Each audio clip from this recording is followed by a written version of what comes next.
A Houston man says he got tired of getting rejected on Tinder, so he decided to try a different approach for a chance at finding love. This resulted in his now viral video, which has more than 22 million views on TikTok and is drawing mixed reactions.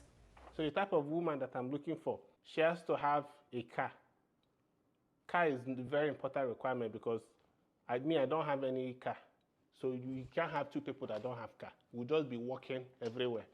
And summer has started already, so the weather is getting very hot. We need a vehicle. A house also, no rental. I don't want anybody that is renting anywhere because I can't be renting and she also will be renting. She has to have her own house that we can move into together. Invariably, money, she has to have money too, because you can't have two people that don't have money. That way she can help me invest some of her money. Hello, everybody. Welcome or welcome back to the Talk Podcast. So today I am showing you guys an unfortunate situation this man is finding himself in the position of not being able to get into a relationship. Tinder is failing him. So now he is coming on social media and sharing his requirements on what he is looking for in a woman, right? So obviously some people know him already. This is obviously a joke. He is a comedian, I would say. But, you know, if we would take this and try to link this with the new movement, the soft guy era, this would be actually quite an interesting connection. Now let's take it for what it is. This man is having 3 requirements. He needs a woman to have a car because he doesn't have a car. So it would make perfectly sense for the woman to at least have a car.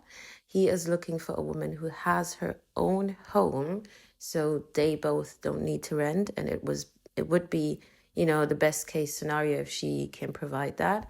And he wants the woman to have money because obviously we need to be investing, and it only makes sense if the woman can provide that. So these are 3 requirements, and you would think it is doable. 3 requirements are not off the top.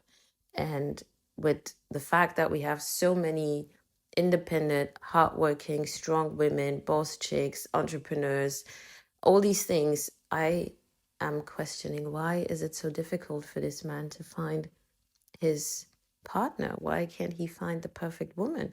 Or is it that these women don't want to put themselves in the position of providing for a man? What is actually happening? Now, if you want to take all these stuff serious, you would literally find yourself being confused, right? So it is just proving the fact that when we women say things sometimes, not sometimes, most of the time, coming towards men and approaching relationship, we really need to just be more realistic about what we are setting as requirements. And it's had nothing to do to say you want someone who has a car. I guess that is not a problem. But nowadays you would hear people really shaming someone if you just drive a day-to-day average car and someone else is having the expectation for you to drive a G-Wagon or whatnot. So it's getting more and more crazy. I guess people just have to start realizing that we need to maybe get back to basic a bit more, just get more humble, just be more honest to ourselves. But in a lot of the cases, all these things that we are setting as high requirements are like priorities, right? We don't even provide for ourselves. So why even push that to the forefront? No one is coming against you for things you would like to have. And, you know, everyone likes nice things, I would assume. But you know, always being so delusional almost, right? Being so mean with it. The other time I saw this podcast of women talking, and actually I'm going to share it, but they were talking about a lady saying, look, my boyfriend was sending me money for lunch, and it was like, I don't know, 30 euros, $30, whatever. And now the judgment is that okay? Should you be appreciative? Should you be appreciative of that, or should you, you know, kind of expect more? And they were trying to, you know, downplay the fact that whoever that person was sent you money for lunch. And for me, I'm thinking to myself, right, what are you actually trying to eat on your own if you're grabbing a quick lunch, right? You get a drink, you get something, I don't know, and that's it. But they started going off with like, oh, it needs to be at least 100, it needs to be 150. Like, what do you think? Where do you think I'm gonna go eat and stuff like that? Like, just completely unappreciative. And one of them tried to take it on a personal level, right?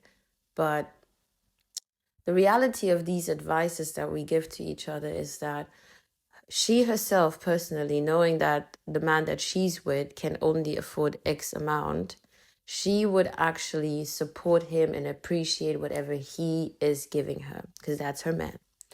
But sitting there on the podcast, you're actually pushing the narrative to other women to, you know, be petty about it, to not be appreciative about it. And that's just mind-blowing. So I guess to me it was a very fun clip. But we need to just take it down a bit more. And I guess this new movement is gonna mix up a lot of things. So I hope you guys have fun. See you in the next one. Bye.